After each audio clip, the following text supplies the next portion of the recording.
Hello and welcome to let's crack UPSC CSE Hindi. I hope आप सब लोग बहुत अच्छे होंगे। मैं हूं आपका दोस्त शुभम सिसोदिया। दोस्तों, आप लोगों ने आर्टिकल 21 यानी कि राइट टू लाइफ, जीवन जीने के अधिकार के बारे में बहुत सारी इंटरप्रिटेशन सुनी होंगी और आप लोग जानते हैं कि अलग अलग समय पर इसकी जो इंटरप्रिटेशंस हैं, बहुत सारे राइट्स को इसमें ऐड करा गया है और सुप्रीम कोर्ट के कुछ माइलस्टोन ऐसे डिसीजंस हैं, जैसे मेनका गांधी केस के बारे में आपको थोड़ा सा जिक्र यहां पर बताऊंगा।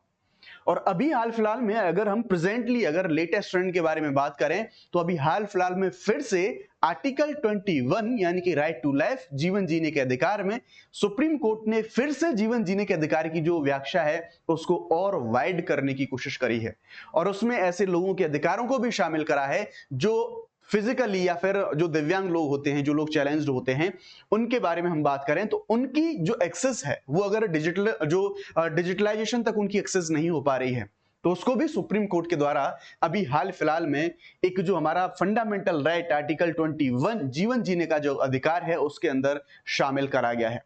मैं बहुत शानदार तरीके से आपको बताऊंगा कि किस तरह से क्या याचिका थी, कौन सी प्ली गई हुई थी, दरअसल एसिड अटैक जो सर्वाइवर हैं उनसे रिलेटेड पूरा मामला था, क्या सुप्रीम कोर्ट ने बोला और क्या सुप्रीम कोर्ट ने गवर्नमेंट को ऐसे डायरेक्शंस दिए कि इन चीजों में बदलाव करना है और उसके साथ साथ कुछ मेजर जो डिसीजंस हैं सुप्रीम कोर्ट के ऐसे जो फंडामेंटल राइट से रिलेटेड हैं, जो वाइड एक जो कॉम्प्रिहेंसिव व्याख्या है उसके बारे में हम बात कर रहे होंगे। वीडियो काफी ज्यादा जो मैं कह सकता हूं एकदम ओरिएंटेड होगा हमारे एग्जामिनेशन के, आपको एकदम प्रोडक्टिविटी के साथ में कुछ थोड़े से समय में काफी सारी चीजें बताने वाला हूं। वीडियो को एंड तक जरूर देखिएगा, डेफिनेटली आपको बहुत ज्यादा मदद करेगा। सुप्रीम कोर्ट ने ऐतिहासिक फैसले में डिजिटल पहुंच के जो अधिकार है इसको यहां पर मान्यता दी है। यहां पर आप जो पॉलिटी आपका साइंस एंड टेक्नोलॉजी वाला जो पार्ट है, इस पार्ट से आप इस टॉपिक को जो है रिलेट कर सकते हैं।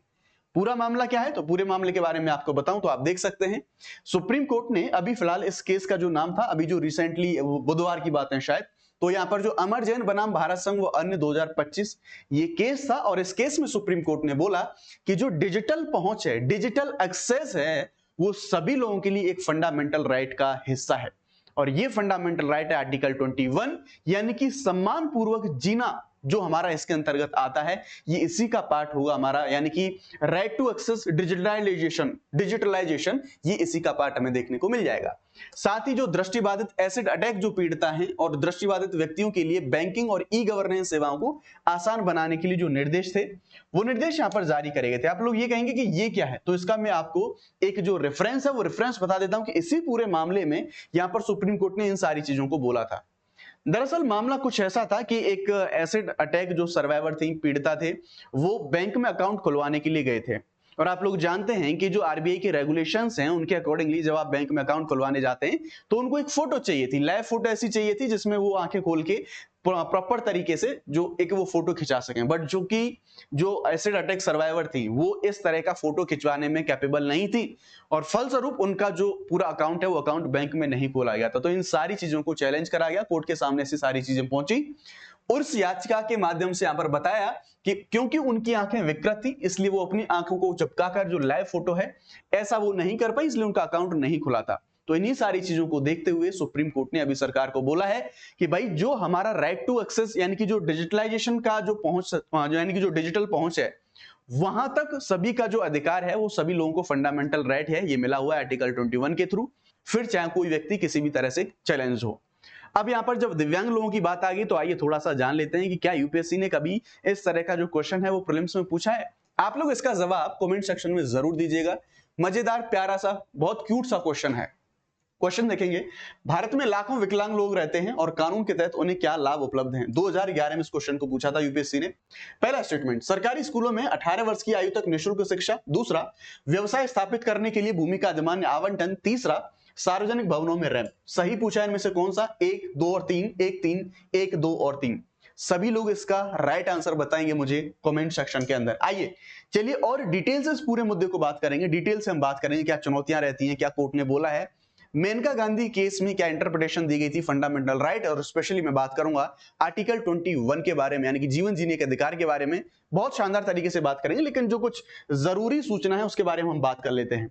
अनअकैडमी के द्वारा आप लोग जानते हैं मंजिल के बाद हमारा जो सबसे लोएस्ट प्राइस पर जो अभी ऑफर है वो अभी ऑफर हमारा लाइव चल रहा है और आप अनअकैडमी के जो प्लस कोर्सेज हैं उनको केवल 17,999 में आप अवेल कर सकते हैं। और इतना ही नहीं, 12 महीने तक का जो आपको फ्री एक्सटेंशन है वो मिलता है। इसमें आपको prelims, mains, GS, CSAT, test series सब कुछ आपको एक ही जगह पर मिल जाता है। लेकिन ध्यान रखिएगा दोस्त, आपको मैक्सिमम डिस्काउंट के लिए आपको जो शुभ 50 ये कोड है, ये कोड आपको इस्तेमाल करना होगा। साथ ही साथ अगर आप लोग चाहते हैं कि आपको इसमें थोड़ा सा कोई मदद चाहिए, आप मुझे दिए गए मेल आईडी पर डायरेक्टली मुझे मेल कर सकते हैं। I will help you. ठीक है, बैचेस के बारे में हम बात करें तो हमारा मंजिल बैच है 26 के लिए, 27 से आगाज के लिए नींव है आपका जो 2028 के लिए। ये हमारे सभी बायलिंगुअल बैचेस होने वाले हैं। हम यहाँ पर बात करें तो प्रारंभ ये हमारा हिंदी का बैच होने वाला है और 2026 के लिए, और संभव हमारा 27 के लिए, और इग्नाइट हमारा इंग्लिश के लिए। अगेन आई एम रिपीटिंग, शुभ 50 ये कोड अगर आप लोग इस्तेमाल करते हैं तो आपको मैक्सिमम डिस्काउंट आपको मिलेगा। साथ ही साथ मैं आपकी हर तरीके की हेल्प के लिए अवेलेबल रहूंगा। जैसा आप लोग जानते हैं, प्रीलिम्स से पहले ऑल इंडिया प्रीलिम्स जो टेस्ट है हमारा ये आयोजित होता है हर संडे को। इस संडे को भी 11 तारीख को इसका आयोजन होने वाला है। टाइम ध्यान रखिए, यूपीएससी की जो सेम टाइमिंग्स है उन्हीं टाइमिंग्स पर हमारा जो एग्जामिनेशन है ये ऑनलाइन टेस्ट यहाँ पर होता है। आइए शुरुआत करते हैं पूरे टॉपिक के बारे में। क्या है हमारा टॉपिक, क्या बोलता है हमारा टॉपिक, आइए शुरू करते हैं।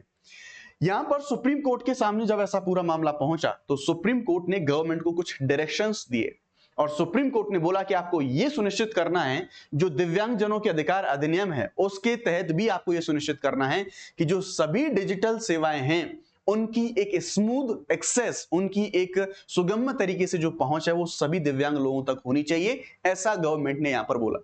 न्यायमूर्ति जेबी पारदीवाला और आर महादेवन की जो पीठ थी, उन्होंने ई केवाईसी प्रक्रिया को सुविधाजनक बनाने के लिए कुछ 20 डायरेक्शंस जारी करे। क्योंकि मैंने आपको जो एसिड अटैक सर्वाइवर थे उनके बारे में मैंने आपको बताया कि वो अकाउंट खुलवाने में जो है केवाईसी के माध्यम से जो भी सारे रेगुलेशंस हैं उसमें वो कैपेबल नहीं थे, यानी नहीं खुलवा पाए थे। तो उस वजह से सुप्रीम कोर्ट ने कुछ ऐसे डायरेक्शंस हैं वो भी यहां पर दिए गए हैं। सुप्रीम कोर्ट ने ये बोला कि भाई आज के टाइम पर आप लोग जानते हैं इंटरनेट की जो महत्वता है वो आप लोग जानते हैं, और सुप्रीम कोर्ट ने क्लियरली कहा कि आज के टाइम पर पहुंच मुख्य रूप से डिजिटल प्रक्रियाओं के माध्यम से, हर चीज की एक्सेस डिजिटलाइजेशन के माध्यम से है। और अगर दिव्यांग लोग या फिर हम बात करें जो कुछ ऐसे चैलेंज लोग हैं उन तक अगर डिजिटलाइजेशन नहीं पहुंच पा रहा है तो ये उनके आर्टिकल 21 यानी कि जीवन जीने के अधिकार का उल्लंघन है।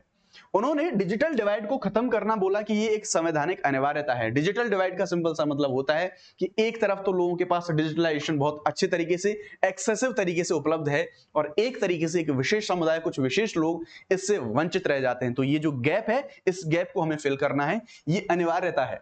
डिजिटल पहुंच का अधिकार अनुच्छेद 21 के तहत जीवन जीने का जो अधिकार है, इसका इंटरनल कंपोनेंट है, आप इसको नहीं जो है छोड़ सकते किसी भी कंडीशन में ना। विकलांग व्यक्तियों को सुलभ वेबसाइट रही, अनुप्रयोग रहे, सहायक प्रौद्योगिकियां रही, इन सबकी कमी के कारण ऑनलाइन सेवाओं तक पहुंच में अद्वितीय बाधाओं का सामना करना पड़ता है। ऑलरेडी प्राकृतिक रूप से उनको कुछ चैलेंज मिले हैं और फिर हमारे जो इको सिस्टम्स हैं, हमारे जो सभी सिस्टम्स हैं वो भी ऐसे हैं कि वहां पर उनको और एक्स्ट्रा कुछ जो चैलेंजेस हैं वो फेस करने पड़ते हैं। सरकार को उन्हें अधिक समावेशी बनाने के लिए ई केवाईसी मानदंडों में बदलाव करना चाहिए, यानी कि ऐसे आप प्रोविजंस बनाएं जिससे कि सारी चीजें आसान हो, उन लोगों को भी आसानी से जो पहुंच है वो उपलब्ध उनकी वहां पर हो। अब इससे रिलेटेड कुछ जो निर्णय हैं उनके बारे में हम बात कर लेते हैं। आर्टिकल 21 के बारे में बात आती है तो आप लोग जानते हैं मेनका गांधी केस के बारे में। इस केस से पहले दरअसल फंडामेंटल राइट के बारे में बात करें, आर्टिकल 21 के बारे में बात करें तो उसकी नैरो व्याख्या करी जाती थी। उसमें बोला जाता था कि बस आप जिंदा हैं, जीवित रह रहे हैं, खा पी रहे हैं, वो आपका जीवन जीने का अधिकार है। लेकिन मेनका गांधी केस में सुप्रीम कोर्ट के द्वारा आर्टिकल 21 यानी कि फंडामेंटल राइट, जीवन जीने के अधिकार की जो व्याख्या है उसको बहुत कॉम्प्रिहेंसिव बना दिया गया। उसमें बहुत सारे राइट्स को ऐड कर दिया गया। उसमें आप देखेंगे कि स्वच्छ पर्यावरण का अधिकार, प्रदूषण के विरुद्ध अधिकार, हेल्थ का राइट, आवास का राइट, बहुत सारे अधिकारों को उसके अंतर्गत समाहित कर दिया। और रिसेंटली अगर हम बात करें 2017 में आप लोग जानते हैं के.एस. पुट्टास्वामी जो केस था उसमें राइट टू प्राइवेसी को भी जो है हमारा जो निजता का अधिकार था, गोपनीयता का अधिकार था, इसको आर्टिकल 21 का पार्ट है वो माना गया था। तो इसमें हम देखेंगे सुप्रीम कोर्ट ने माना कि आर्टिकल 21 के तहत मौलिक अधिकार को प्रतिबंधित करने वाली कोई भी प्रक्रिया निष्पक्ष, न्याय संगत, उचित वो होनी चाहिए, ना कि कोई मनमानी हो, कोई दमनकारी हो या फिर समावेशी डिजिटल अधिकार न्याय शास्त्र के लिए ऐसा आधार तैयार करती है। उसी प्रकार से एक और केस था 2019 में आया, फहीमा शिरीन आर के बनाम केरल जो केस है। इस केस में केरल हाईकोर्ट ने यह बोला कि भारत में पहला ऐसा न्यायालय बना, केरल हाईकोर्ट, जो आर्टिकल 21 के तहत जीवन के अधिकार और अनुच्छेद 21A इसके तहत शिक्षा के अधिकार के हिस्से के रूप में इंटरनेट तक पहुंच के अधिकार को मान्यता यहां पर दी गई। यानी कि यहां पर भी इंटरनेट की एक्सेसिबिलिटी यानी कि डिजिटलाइजेशन तक जो पहुंच है उसको सुनिश्चित करने की कोशिश करी गई। और सुप्रीम कोर्ट ने यह भी माना कि जो हॉस्टल्स में स्टूडेंट रहते हैं अगर वाईफाई तक उनकी पहुंच नहीं है तो ये फिर उनके संवैधानिक अधिकारों का उल्लंघन है, ऐसा यहां पर सुप्रीम कोर्ट के द्वारा बोला गया।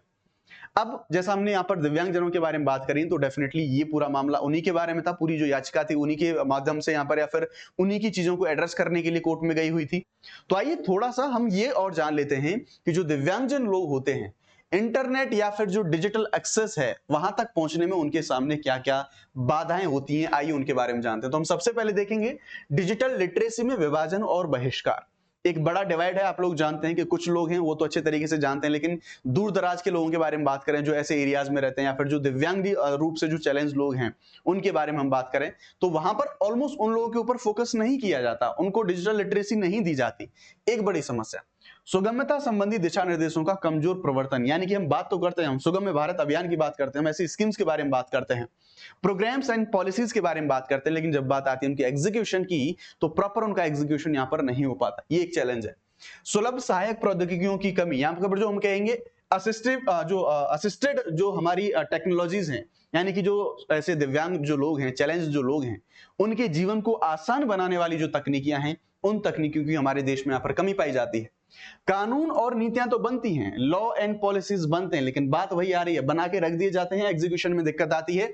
जैसे हम आरपीडब्ल्यूडी एक्ट 2016 के बारे में मैंने बात करी, इनका एग्जीक्यूशन नहीं हो पाता। और इंफ्रास्ट्रक्चर की कमी, यानी कि हम बात तो कर रहे हैं कि भाई सुगम्य भारत अभियान के तहत हम ऐसी जो रैंप्स हैं, ऐसी बिल्डिंग्स हैं, ऐसा इंफ्रा हम बनाएं जिसके माध्यम से उन लोगों का जीवन थोड़ा आसान हो, उन लोगों की भी एक्सेसिबिलिटी हर जगह तक हो सके। ऐसा हम क्रिटिकल इंफ्रा यानी कि जो डिजिटलाइजेशन के लिए जरूरी है वो भी हम बनाएं सो दैट उनकी जो एक्सेस है वो आसानी से हो सके। लेकिन सिर्फ बातें एग्जीक्यूट जो करने वाली बात आती है धरातल पर, उसमें कहीं ना कहीं जो बड़ा गैप है वो बड़ा गैप हमें यहाँ पर देखने को मिलता है। आप लोग मुझसे डायरेक्टली जुड़ना चाहते हैं, ये हमारा टेलीग्राम ग्रुप है, आप इसे ज्वाइन कर सकते हैं, लिंक भी डिस्क्रिप्शन में दिया गया है। Thank you very much, question का आंसर जरूर दीजिएगा। Bye bye.